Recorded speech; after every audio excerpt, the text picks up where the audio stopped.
And then types of industries like primary and secondary industries, and along with that we have cottage and small scale industries and its importance. Business and industry. Business is an important economic activity mainly concerned with production and distribution of goods and services to consumer. A business is an organization or enterprising entity engaged in commercial, industrial or professional activities. According to Stevenson, business means the regular production or purchase and sale of goods undertaken with an objective of earning profit and acquiring wealth through the satisfaction of human wants. What does it mean? Usually business people keep engaged themselves in either in production or purchase and sale of goods to earn minimum or profit or reasonable profit. With that profit, they'll try to acquire wealth by satisfying human wants. Business has two important objectives, that is economic objective and social objective. Let us learn in detail what are economic objectives of business and social objectives of business. Economic objectives. We are under the impression that earning profit is the main objective of business. It is not like that. The sole objective of business includes earning reasonable profit that is sufficient to enable the business to cover the cost and the businessman to lead a normal, comfortable life. Why do people take business? Means they are involving in business to earn reasonable profit, and the business is done to cover the expenses what they have done. Along with that, they are also intends to take a minimum profit so that they can lead their life. Business supplies goods and services to consumer and creates consumers. It uses the available resources to produce goods that are sufficient to consumers. It produces such goods that are required from time to time according to changes that take place. It brings changes in production by adopting new technologies. You might have observed all the products will not remain same. It keeps on changing with the quality and also with the quantity and also with the new packing and all.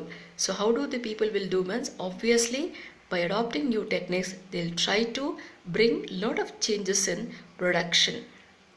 And then it promotes the products through advertisement. You have understood the meaning of advertisement in the previous class. So advertisement is nothing but promoting the goods.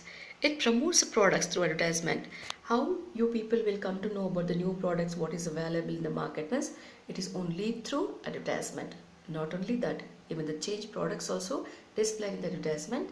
With that, people will come to know what are the products available in the market. So advertisement plays major role in promoting product. So business will promote products and it also creates consumers and also expands market. These are the economic objectives. Once again, let me remind you, the important objective of business is earning reasonable profit. Business supplies goods and services to consumers and creates consumers. It brings changes in production by adopting new techniques. It promotes the products through advertisement. So let me come to social objectives. Social objectives of business are: business produces goods which are required for the development of nation. They are not going to produce much goods which is anti-social element. Okay, so they'll produce the goods which is in the mode of development of nation. It provides employment and improves the standard of living. So it provides employment in a large scale, and with that people can earn salary or wages. After earning salary and wages, obviously the standard of living of people improves. So it helps in a nation in this way. And not only that, it also helps in the economic development of nation by paying rates, tax and duties. You are aware that taxes or duties are revenue for government. After earning these revenues, government tries to implement more and more welfare programs for people. The next important objective is business also contributes a fair share for social welfare of the nation. What all the programs are adopted by the government to improve the standard of people, definitely even business will help in this regard. If I take an example of Infosys and Wipro, they are providing lot of funds to education of rural people, and not only that, they are also helping in providing basic amenities for rural mass. So you know that Infosys and Wipro companies have adopted villages and schools, and they are trying to improve their standards, and they'll provide the basic infrastructures for schools, and they'll provide free uniform and library facilities and computer labs, science labs, etc. They're also providing faculties to teach rural schools. And not only that, they'll also adopt public places like parks and libraries, etc., or grounds. They'll try to maintain it. The maintenance cost will be paid by companies or business people. Okay, children? So with that, they are trying to assist the government in bringing social welfare. So once again, I'll remind you social objectives. Business produces goods which are required for development of nation, and they produce quality goods. They'll create employment. They cooperate with the government to eradicate some problems, and not only that, they're also involved in social welfare programs of the government. Now let us come to trade. Trade is divided into three types: home trade, foreign trade, and inter-abroad trade. Home trade has wholesale trade and retail trade. Foreign trade includes import, export, and inter-abroad trade. Let us know all this trade in detail. Home trade. The word itself will say that it is home trade. Here home refers to nation. The trade within the country is called home trade. It is carried through retailers and wholesalers. Who are these retailers and wholesalers? Let us know. Retail trade. Retailers carry out their trade at the places where consumers live. They buy goods from the wholesalers and sell them to the consumers. They render various services to the consumers. Some of them they are the last connecting link in the distribution of goods. You know that producers will not sell the products directly to consumers, and they are dependent on distributors. Among the distributors, you have various people, and retailers also one who plays major role in distributing the goods. So they are the connecting link in distribution of goods, and they store the goods and supply according to the requirement. They provide credit facilities to the consumers and suggest alternative goods. Who are these retailers means? Obviously, in your location you can find provision shops, and also you can find the shops which sells the goods, and they sell the garments, and they sell the shoes, like that. Many shops are there. All these people are called retailers. These retailers buy goods from the wholesalers, and they'll sell it in single or double or multiple quantities. And then they are the connecting link, as I said, the distribution of goods. They will buy goods from wholesalers, and wholesalers buy goods from producers, and after that they'll try to distribute it to people, and they store the goods and supply according to the requirement. You know that every day we don't require all the products what we require, and number also less. We'll go and we'll buy according to our requirement, but these retailers, they will store the goods and supply it according to the need of the people. That's why it is said that they store the goods and supply according to the requirement. They provide credit facilities.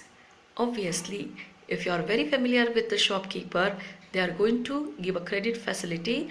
That means they will give you the goods in advance, and they'll collect money later. It may be a weekly based priorities or monthly based. They are going to collect money later, but goods are given in advance. That is what we call it as credit facilities. And then they'll also suggest alternative goods.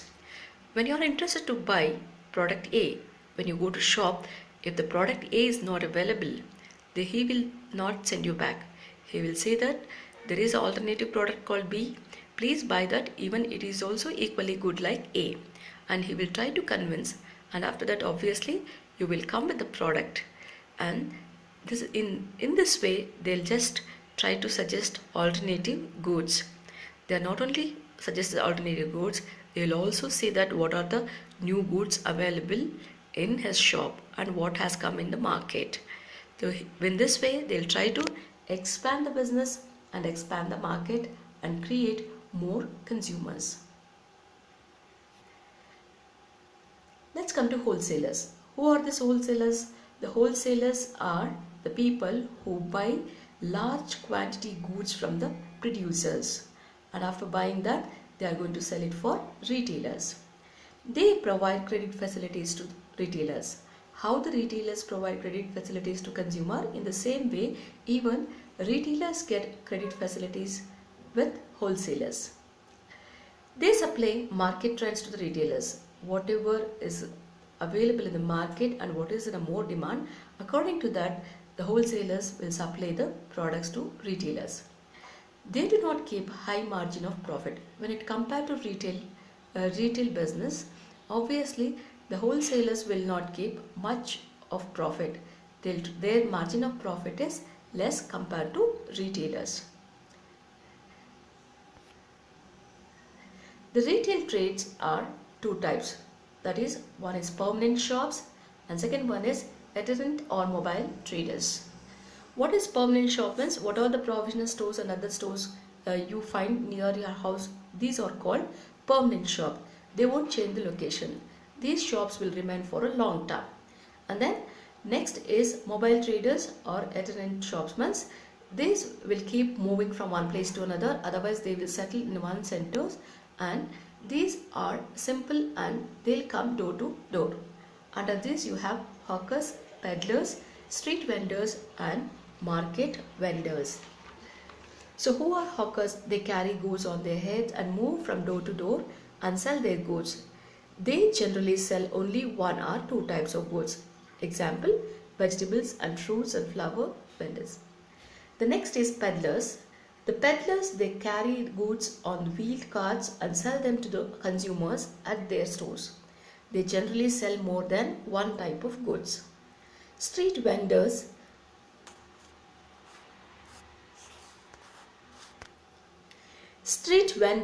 they display goods in busy streets corner or on the pavement and sell them to the consumers. If you go to Malleshwaram, you can see that lot of people sitting on the footpath and selling their products, and they'll try to attract people in many ways. The next important one is market sellers. Weekly markets take place at villages or towns once a week. Different traders take their goods to these markets and sell them to the consumers. Another specialty of this weekly market is that the surrounding villages bring goods which they grow or produce and sell them. That is what we call it as direct selling. The producer will sell his product directly to consumer. After selling the product what he had brought, he will also take the products what he requires. Example, vegetables, butter, agricultural implements, blankets, like that many products will be brought to the market and they'll try to sell it, and after selling whatever the products they require, they'll take home. These are the types of retail selling. Next, let us come to the next one, foreign trade. Foreign trade broadly classified into imports, exports and interport trade. What are these? Let us learn. The trade between the two countries is called foreign trade. Foreign trade can be classified into three types. They are imports, exports and interport trade. Imports means referring a country buying goods from other country for its use. That means when the country lacks in some product, otherwise the shortage of products has occurred, then the country will try to import from other country. This is called import trading. Example, India doesn't have much oil sources. That's why what India will do, India imports oil from other countries. The next is export. Export refers to a country selling its goods to other country for their use. When we have excess goods in our country, we'll try to export it to other country. With that, we are trying to gain profit. So it is just like a mutual understanding. And the next is interport trade. Interport trade is a different trade.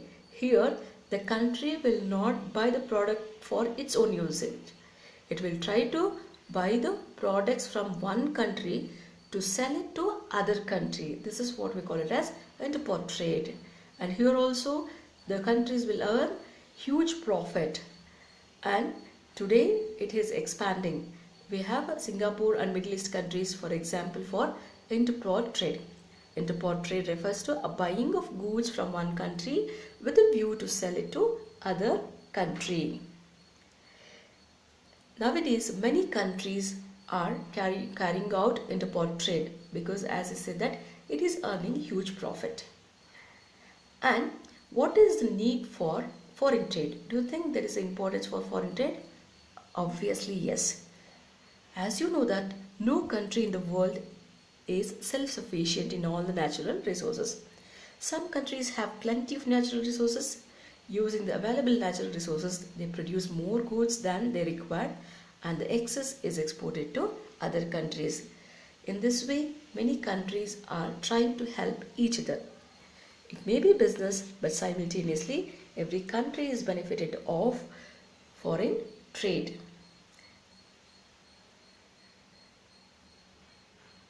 Next, let us come to industries.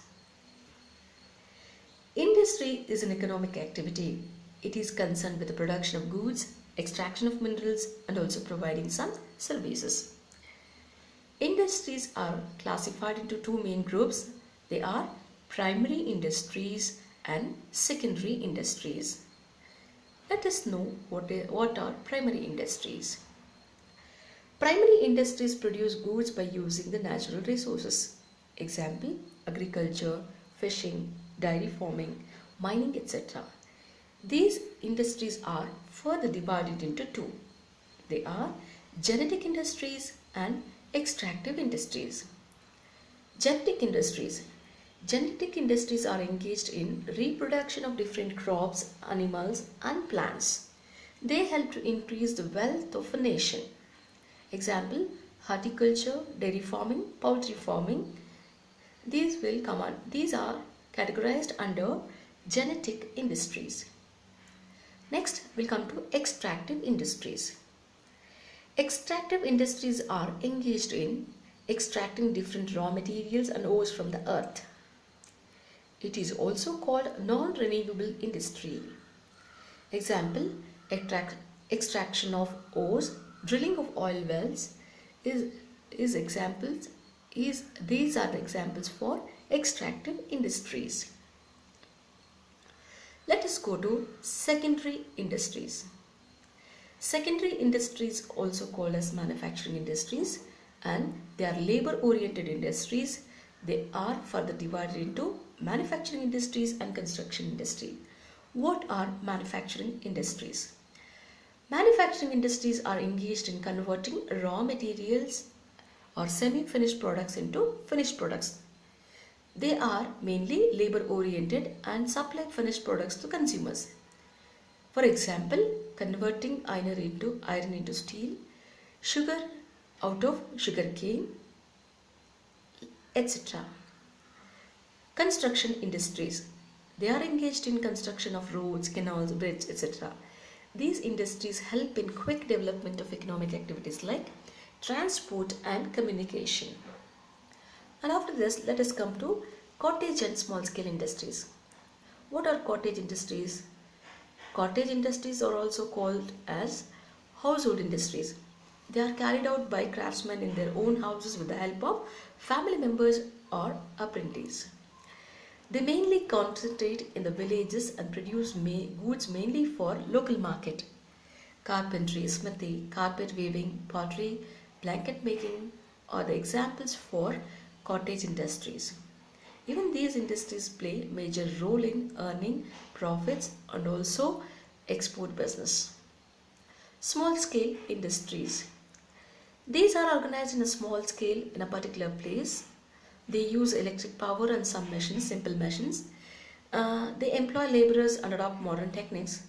Examples are chemical industry and bicycle, fan, radio, sewing machine, soap, garments, etc. These are the examples for small scale industry. Here, the people will manufacture goods for both local and external market. Industries plays vital role in the business and also in the development of nation. Industries earns huge profit. The second largest unit which earns profit to the nation. Okay, children, I hope you have understood the lesson. Before I conclude the lesson, let me recall what we have learned. Today, you have understood the meaning of business and objectives of business, and after that, you have learned trade, meaning of trade, and types of trade. Under that, you have understood home trade and foreign trade, and you have also learned the meaning of intercross trade, and you have understood importance of foreign trade. And then industries are categorized into primary and secondary industries, and after that